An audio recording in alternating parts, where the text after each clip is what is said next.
When you're looking for a great appetizer, party food, or just something to treat your family with, think about spinach artichoke dip. These are all ingredients that are easy to find in your supermarket, and it's super easy to make. Now what we're going to do is begin with cream cheese, and you want to allow this cream cheese to come to room temperature. One of the little tricks I like to employ is to take the brick of cream cheese and to cut it into cubes. Once it's softened, it'll be a little easier to mix into your dip. So we're going to put our wet ingredients in first. So after the cream cheese, in goes some mayonnaise. If you want to do this a little low-cal, you can use a light mayonnaise, but I think if you're going to do this dip, you might as well go all in, right? From there, we're going to add in some dried basil, little garlic salt, all the kinds of things you have in your kitchen. Some Parmesan cheese, some Romano cheese. That'll add a nice saltiness and creaminess, and then some fresh minced garlic. Now, let's give that a stir. And you can see that that cream cheese, if you allow it to get good and soft, will start to just mash into this mix really evenly and nicely.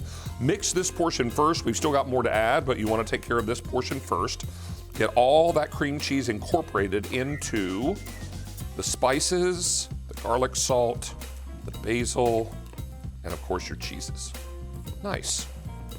Now we're going to fold in artichoke hearts. Now these are canned artichoke hearts, and what you'll want to do is take these out of the can and chop them a little more finely, because then they distribute more evenly through the dip.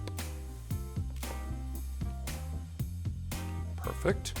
And then finally, some spinach. We started with frozen spinach, let this thaw, and then we were able to squeeze out the excess water over the sink. And then you're left with just that rich, gorgeous spinach flavor.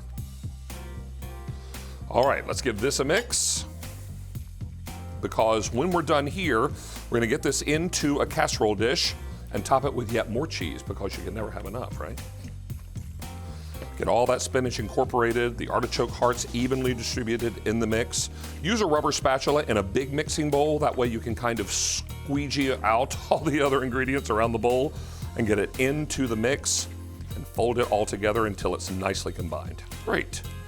Now, we've got a stoneware dish that we have already greased, because this is going to go into the oven. We want to make sure that this dip does not stick. Beautiful.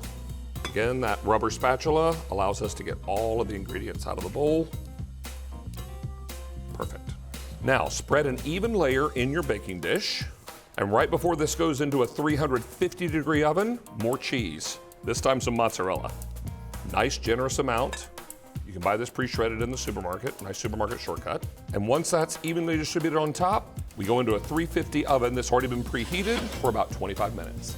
So we're just out of the oven, 25 minutes, and now it's bubbling and smells fantastic. What do you use for dippers? Really anything you like. Crudité is always perfect in this. Beautiful little vegetable sticks. You can also do pita chips, corn chips, potato chips, whatever you like. Just make sure you dip the dip while it's still hot.